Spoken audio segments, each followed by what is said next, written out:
अस्सलाम वालेकुम मेरी यूट्यूब फैमिली, कैसे हैं आप लोग। उम्मीद करती हूँ आप सब लोग ठीक होंगे। शिद्दत तलब इज़ा कलम स्नेहा रऊफ़ किस्त नंबर 19। इसलिए इसने ये सब खेल खेला था, इसे बामुश्किल वहाँ से निकाल कर वो यहाँ पाकिस्तान लाया था। इस शख्स ने अपनी मौत अपने हाथों से लिखवाई थी, लेकिन वो इसे सज़ा यहाँ पाकिस्तान में देना चाहता था। इसने हुकूमत से इस बारे में कुछ भी डिस्कस नहीं किया था। वो ये सब ज़ाती तौर पर कर रहा था, क्योंकि अगर ये बात सामने आती तो इसे रुबाशा को सामने लाना पड़ता और फिर अदालत के तरह तरह के सवालात रुबाशा को घसीटते वो हरगिज़ नहीं देखना चाहता था। इसलिए इसने ये सब किया था। इसके बाप ने सही कहा था, इसे ये पेशा अख्तियार नहीं करना चाहिए था, क्योंकि यहाँ सच्चे लोगों का ट्रांसफ़र अगले दिन ही कर दिया जाता था। ये सब छोड़ देना चाहता था, लेकिन इससे पहले इसे मालूम हुआ था कि परवीन रुबाशा की माँ जेल से भाग गई है। इसने रुबाशा के बारे में सब कुछ बहुत साल पहले ही जान लिया था। तब से ही वो इसके ताया और माँ पर नज़र रखे हुए था। ताया तो नफसाती बन गया था और एक रोज़ साल पहले जेल में ही इसने ख़ुदकुशी कर ली थी। परवीन नामी औरत पर से इसका ध्यान तब हटा जब वो दूसरे केस में पड़ गया था। इसका ध्यान भटका था और वो औरत भाग निकली थी, इसलिए इसका काम सख्त हो गया था। इसने रुबाशा की सिक्योरिटी सख्त कर दी थी। ना महसूस अंदाज में रुबाशा को वो इन सब से अभी बहुत दूर रखना चाहता था। एक हल्की सी खबर भी इसकी सेहत के लिए भारी साबित हो सकती थी, लेकिन वो जानता था वो औरत रुबाशा को ज़रूर ढूंढेगी, जिसकी वजह से इतने साल जेल में रहना पड़ा था। और वो वहाँ से निकल जाती, लेकिन वो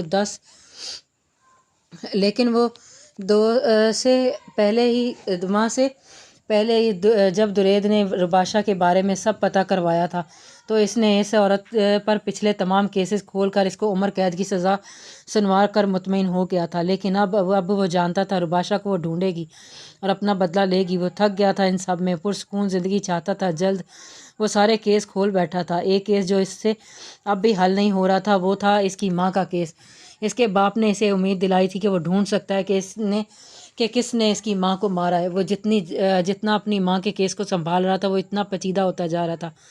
इसने सालों के ब्लड टेस्ट दोबारा से करवाए थे, और वो ब्लड टेस्ट तबरेज़ के बाप से मिला था। ये सब इसके लिए नया था। वो इस वक्त सिर्फ सरफराज को हैंडल कर रहा था। इसके बाद कुछ करता। वो वहाँ आया जहाँ इसे रखा गया था। इसके सामने कुर्सी रख कर बैठा और इसे देखा। इसकी आंखों से आंसू गिर रहे थे। चलो सोना नहीं है, बासित ने इसे मग थामते हुए पूछा था। नहीं, अभी नहीं कि बच्ची, मुझे सुबह जाना भी है। एक तो छुट्टी कर ली आप मेरे लिए। रुबाब ने इसके कॉलर को ठीक करते कहा था। क्या चाह रही हो रुबाब, सीधे तरीके से बताओ। वो समझ नहीं पा रहा था वो क्या चाहती है इससे। आप मुझसे मोहब्बत क्यों नहीं करते बासित, इसने अचानक आसमान की तरफ देखते पूछा। तो वो चौंका। वापस इसके पास आते इसकी कमर के गिर्द हिसार बनाते इसे देखा, जो इनसिक्योर सी थी।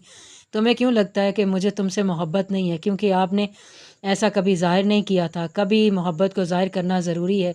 तुम्हें कभी मेरे अंदाज से महसूस नहीं हुआ? पता है, मुझे लफ्ज़ी इकरार तो कभी नहीं मिला।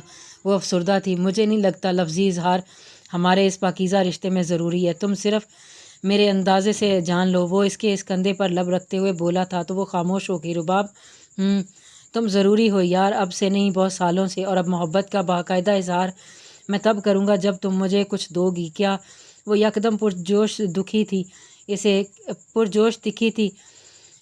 बासित ने इसको खुद की तरफ मोड़ा और खिड़की के साथ लगाया। छोड़ो, तुम नहीं दे सकोगी। क्यों नहीं दे सकूँगी? मैं ज़रूर दूँगी। इसके इजहार के लिए मैं कुछ भी करूँगी। वो पुरजोश थी बेहद।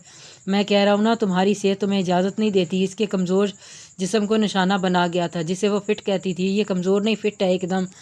लड़कियाँ मरती हैं ऐसे कमर के लिए। वो इतराई। चलो सोए। अच्छा चलो सोएं, प्लीज़ बताएं ना क्या चाहिए, मैं जल्दी दूंगी। फिर आपने अच्छा सा घुटनों पर बैठकर बिल्कुल फेरी टेल की तरह इजहार मोहब्बत करना है मुझसे। पक्का बता दूं? हाँ जल्दी करें, औलाद चाहिए मुझे हमारी, बासित ने कहते इसके बालों में चेहरा छुपाया। रुबाब का चेहरा गुलाबी हुआ। हाँ हाँ देखा, मुझे पता था। बासित ने इसे देखते इसकी नाक को चूमा था। रुबाब ने आसमान को देखते दिल में दुआ मांगी थी। इस शख्स ने जो मांगा था वो इसे कैसे ना देती। ये मोहब्बत थी कि महबूब जान भी मांगे तो गुरेज नहीं। वो तो फिर इससे औलाद चाहता था। तबरेज़ शाह, इस वक्त आप मेरे मुंह मत लगे। मुझे अपने घर वापस जाना है। ये तुम्हारा घर है। इसके नज़दीक आते फासले पर खड़ा हो गया था। ये मेरा घर था नहीं, कभी ना आज न कल। इससे पहले कि कोई मुझे आकर धक्का मारकर निकाले, मैं यहाँ से जाना चाहती हूँ। वो इनसिक्योर हो रही थी। ये तुम्हारा घर है, तुम्हारा ही रहेगा, बाकी बहस सुबह करेंगे हम। वो इस वक्त बात को टाल रहा था, क्योंकि इस वक्त वो बस सोना चाहता था। वो बाहर निकल गई तो वो जगह से खड़ा होता, तन फन करता इसके पीछे आया जो टीवी लाउंज में पहुंच चुकी थी। इसका हाथ थामते रब ज़बरदस्ती कमरे में लेकर गया और बिस्तर पर धक्का दिया।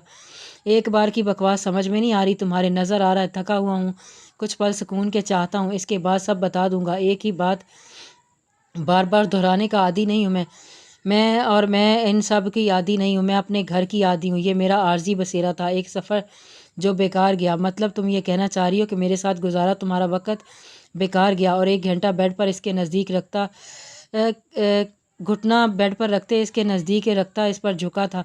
हाँ, मन्नत ने इसे देखते कहा। आज वो एक ही बार खुद के लिए कुछ करना चाहती थी। वो शख्स अब सिर्फ इसका नहीं रहा था। इस मोहब्बत, इस रिश्ते में शिरक किया था इसने, जिसकी माफ़ी नहीं थी इसके नज़दीक। कल खुद की ज़ात को रुलते देखने से अच्छा था आज वो खुद के लिए कुछ करती। तब रेशा उठा और दरवाजे को ठा की आवाज़ से बंद करता, बत्तियाँ बुझाता इसकी तरफ आया। इसके तेवर देखते वो रुक गई थी। अपनी जगह से उठती वो वापस इस पर झुकता इसके तमाम रास्ते बंद कर गया था। तबरेज़ शाह ने 2 लम्हे हल्की रोशनी में इसके चेहरे को देखा, फिर नरमी से अपने हाथों के हाले में इसका चेहरा थामते इस पर झुका। लेकिन वो सराहियत से अपना सर दाएं तरफ मोड़ गई थी। ये इसकी सबसे बड़ी गलती हुई थी। अब वो उसकी गर्दन पर झुका अपनी वहशत इसमें उंडेल रहा था। इसके दांत अपनी जिल्द में महसूस करते इसके मुंह से सिसकी निकली थी। इसे दूर करना चाहता, लेकिन इसने दोनों हाथ अपने हाथों में थाम लिए थे। तबरेज़ हटे पीछे। वो चीखी थी, तुम्हें सब बेकार लग रहा है ना बीवी? मेरे साथ गुजारा वक़्त, हमारा रिश्ता, तो आज तफसील से तुम्हें नफ़रत करवाता हूँ इस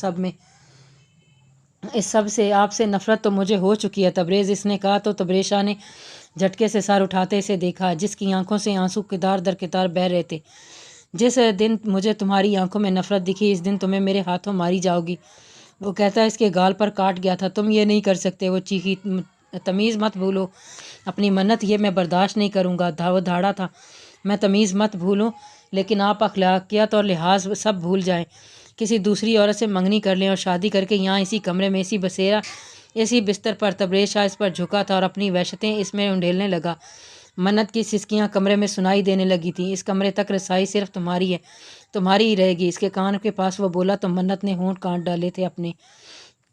कमरे में मानी खेज खामोशी का राज था। मन्नत की उथल पुथल होती धड़कनों का शोर था। तबरेज़ शाह ने अपनी वहशतों को नरमी में बदल दिया था और इस पर बिन मौसम की बरसात की तरह बिखरा इसे नरमी से खुद में समा गया था। इसे समझाना बहुत ज़रूरी था कि इसकी जगह कोई और नहीं ले सकता। इसे बताना बहुत ज़रूरी था वो तबरेज़ शाह के लिए क्या है, कौन हो तुम और क्या चाहते हो। इसे देखते वो चीखा, अरे इतनी जल्दी भूल गए कि मैं कौन हूँ? चलो याद करवाता हूँ।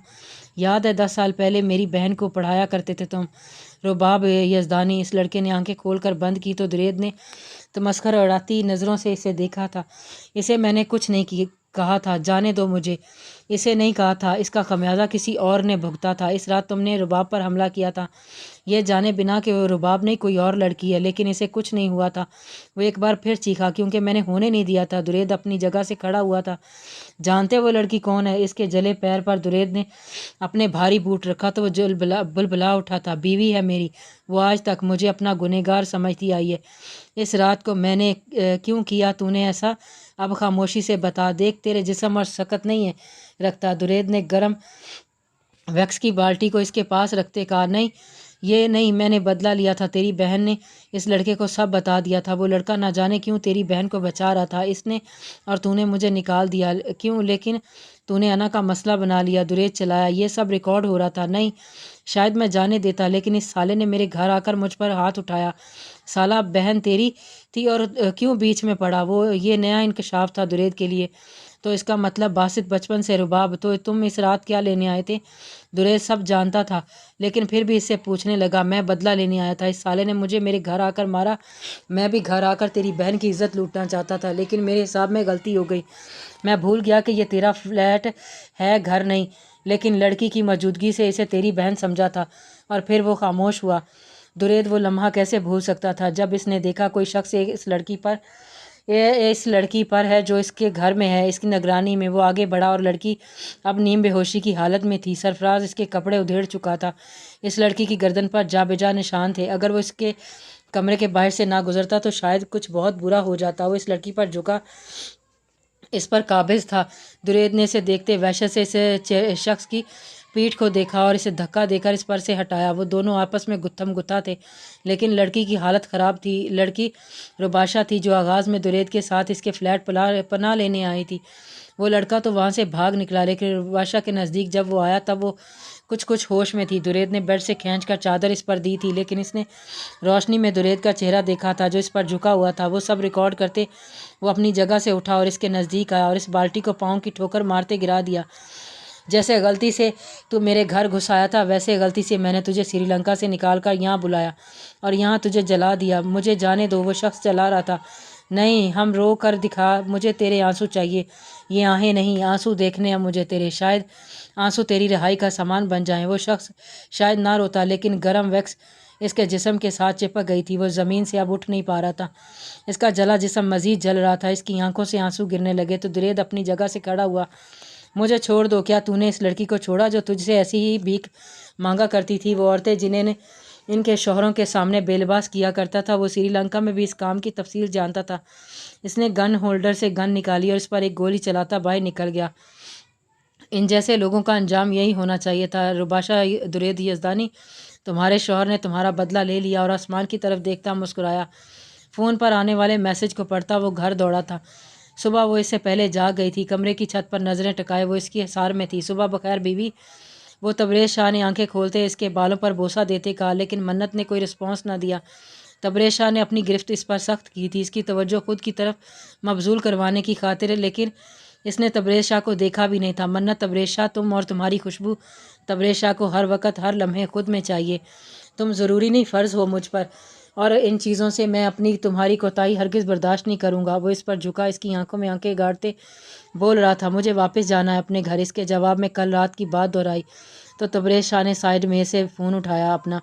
السلام علیکم، کچھ کام کہا تھا میں نے تم سے، آج آفس میں ملو مجھ سے، یہ گھر بھی مجھے اپنی بیوی کے نام کروانا ہے۔ منت، تبریز شاہ، ہاں، کاغذات تیار کرواؤ، اوکے۔ وہ اس پر جھکا ہی سب باتیں کر رہا تھا۔ منت نے بے یقینی سے اسے دیکھا تو تبریز شاہ نے اس کے کندھے پر سر کی شرٹ کو ٹھیک کیا تھا۔ یہ تمہارا گھر ہوگا اب سے، اور یہ جملہ میرے سامنے دوبارہ نہیں دہرانا۔ اٹھ کر ناشتہ بناؤ، آفس جانا ہے مجھے۔ شاہ، آج نہیں جائیں، اس نے نم لہجے میں کہا تو تبریز شاہ نے اسے ساتھ لگائے دیکھا۔ کیا چاہ رہی ہو منت؟ مجھے دیں گے؟ بول کر تو دیکھو، اس لڑکی سے اپنا یہ رشتہ ختم کرے۔ ابھی نہیں کر سکتا، مجھ سے کر دیں پھر، کیونکہ مجھے ایک بانٹا ہوا شخص نہیں چاہیے۔ وہ چیخی تو وہ خاموش رہا۔ کیا آپ مجھے کسی کے ساتھ بانٹ سکتے ہیں؟ اگر جواب ہاں میں ہے تو یہ کام میں بھی کر سکتی ہوں۔ تبریز شاہ کا ہاتھ اٹھا تھا، منت نے آنکھیں میچیں، اس کا ہاتھ ہوا میں معلق رہ گیا تھا۔ اس نے اس خوبصورت لمحات کی بھی توہین کر دی تھی۔ تبریز شاہ نے اسے دھکا دیا اور خود کمرے سے نکلتا چلا گیا۔ منت وہیں پھوٹ پھوٹ کر رونے لگی تھی۔ جب من ہلکا ہوا تو فریش ہو کر باہر نکلی۔ وہ ساتھ والے کمرے میں تھا۔ ناشتہ بنایا، کیونکہ رات کو بھی تبریز نے ڈنر نہیں کیا تھا۔ اس کے لیے پراٹھا بنائے، اس کی کافی رکھی، اس کے کمرے کی طرف گئی۔ ناشتہ بن گیا ہے، خود کھا لو، وہ بنا اسے دیکھے بولا۔ آپ کو بھی بنایا ہے، فوراً باہر آئیں، منت نے کہا تو اس نے جواب نہ دیا۔ منت اس کے نزدیک آئے، اس کا فون اس کے ہاتھ سے لیتی باہر نکل گئی۔ کچھ لمحے بعد وہ بھی باہر آ گیا اور خاموشی سے بیٹھ کر ناشتہ کرنے لگا۔ منت نے اسے کافی دی، جس پر ایک نگاہ ڈالے بغیر نکل گیا تھا، کیونکہ اسے باسط کا فون آیا تھا۔ اس وقت درید کو اس کی ضرورت تھی۔ وہ اپنے سارے کام چھوڑتا ہسپتال گیا تھا۔ میں جانتی ہوں شاہ، جو آپ نے کیا ہے اس کے پیچھے کوئی وجہ ہوگی، لیکن وجہ کتنی بھی بڑی کیوں نہ ہو، مجھے کسی صورت تبریز شاہ پر ایک آنکھ ایک نگاہ بھی کسی دوسری کی نہیں چاہیے۔ وہ شدت پسندی سے بولی۔ وہ گھر آیا اور بھاگتے ہوئے اپنے کمرے میں گیا، جہاں وہ بے حال ہوتی پسینے میں نڈھال تھی۔ رابی اس کے نزدیک آتے درید نے اسے ہلایا۔ درید کو بلائیں، وہ اب بھی ایک ہی بات دہرا رہی تھی۔ رابی، درید کو، میں آ گیا ہوں، میری طرف دیکھو، میرا منہ کو کیا دیکھ رہے ہو؟ گاڑی نکالو، آپ چادریں نکالیں الماری میں سے، اس نے گارڈ کو دیکھتے کہا، پھر خانسامے کو ہدایت دی، جس کے بھاری وجود کو گود میں بھرتے وہ باہر کی طرف بھاگا تھا۔ اور پھر ہسپتال میں وہ کیسے لے کر گیا تھا، یہ ایک مشکل مرحلہ تھا۔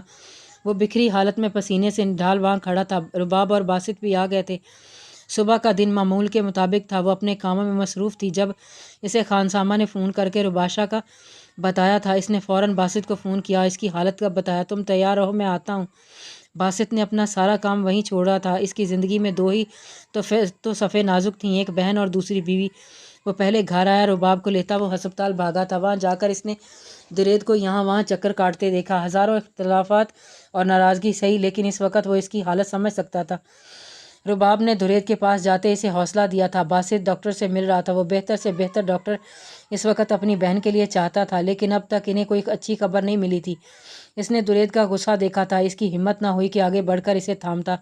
اس نے تبریز شاہ کو فون کر کے بھی صورتحال ساری بات بتا دی تھی، وہ بھی شاید آنے والا تھا۔ درید کے اس مشکل وقت میں وہ سب موجود ہونا ضروری تھے۔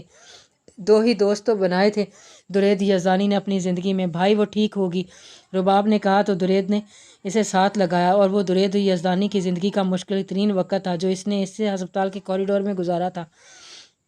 پھر اس مشکل مرحلے سے گزرتے وہ باہر آیا، اور جب اسے معلوم ہوا کہ رب العالمین نے اسے بیٹے سے نوازا ہے۔ رباشا کے بیٹے کو اس نے تھاما تھا، درید نے تو اس کو دیکھا بھی نہیں تھا۔ اس کا سارا دھیان اپنی بیوی کی طرف تھا جو اندر موجود تھی، نہ جانے کس حالت میں۔ اس نے ان کے بیٹے کو چومتے رباب کو جو پکڑایا تو وہ اشتیاق سے اسے دیکھ رہی تھی اور چوم رہی تھی بار بار۔ اس نے تشکر کے احساس سے آسمان کی طرف دیکھا۔ میری بیوی کیسی ہے؟ میں ان سے مل سکتا ہوں؟ نہیں، ڈاکٹر نے سر جھکائے درید یزدانی کو کہا۔ کیا مطلب نہیں مل سکتا؟ مجھے ابھی ملنا ہے۔ وہ اٹھ کھڑا ہو کر ہوا۔ آپ کو جیسے میں نے پہلے بتایا تھا ان کے کیس میں کافی کمپلیکیشنز ہیں، ابھی ہم پوری کوشش کر رہے ہیں۔ اور کیا بکواس ہے، یہ سب سننے کے لیے نہیں بیٹھا میں 10 منٹ ہیں تم لوگوں کے پاس، مجھے میری بیوی چاہیے اپنے سامنے۔ وہ چیخ رہا تھا۔ باسط نے آگے آتے اسے قابو کیا تھا۔ دماغ خراب ہے تمہارا درید؟ بیٹھو یہاں، وہ تم سے بہتر جانتے ہیں، لیکن وہ کسی کے قابو میں نہیں آ رہا تھا۔ درید کو آپے سے باہر ہوتے دیکھ کر وہ خود کو روک نہیں پایا تھا اور اسے آگے بڑھ کر سنبھالا تھا۔ وہ اسے اس حال میں نہیں دیکھ سکتا تھا۔ درید کو اس کی جگہ پر بٹھاتے اس نے اس کے بیٹے کو اس کی گود میں دیا تھا۔ کچھ نہیں ہوگا تمہاری بیوی کو، ڈاکٹرز کو اس کا کام کرنے دو، سارے سینئر ڈاکٹرز کو بھیج دیا میں نے اندر۔ رب کی ذات پر بھروسہ رکھو اور اس ذات پر توجہ دو جس کو تمہیں سونپتے تمہاری بیوی تکلیف میں ہے۔ اسے ضرور افسوس ہوگا یہ جانتے کہ اس کے بیٹے کو اس کے باپ نے دیکھا تک نہیں۔ باسط کی بات سنتے اس نے اپنے بیٹے کو دیکھا جو اس کی کاربن کاپی تھا۔ بس آنکھیں اس کی رباشا پر گئی تھیں جو اسے سب سے زیادہ پسند آئیں۔ اس نے جھک کر اس کی آنکھیں چومی، دل اب بھی وہیں اٹکا تھا، وہ ایک لفظ تک ادا نہیں کر پایا تھا۔ اپنے بیٹے کا ماتھا چومتے اسے رباب کو دیا اور پھر سے اٹھ کھڑا ہوا تھا۔ باسط نے اسے گھورتے نفی میں سر ہلایا۔ آپ پلیز جائیں اندر اور جلدی کریں، اپنے تمام سینئرز ڈاکٹر کو بلائیں۔ باسط نے اطمینان سے کام لیا تھا۔ ایسے کیسز میں کوئی ایک ہی بچتا ہے، یا ماں یا بچہ۔ اس کے کانوں میں کسی کی آواز آئی تھی۔ جاری ہے۔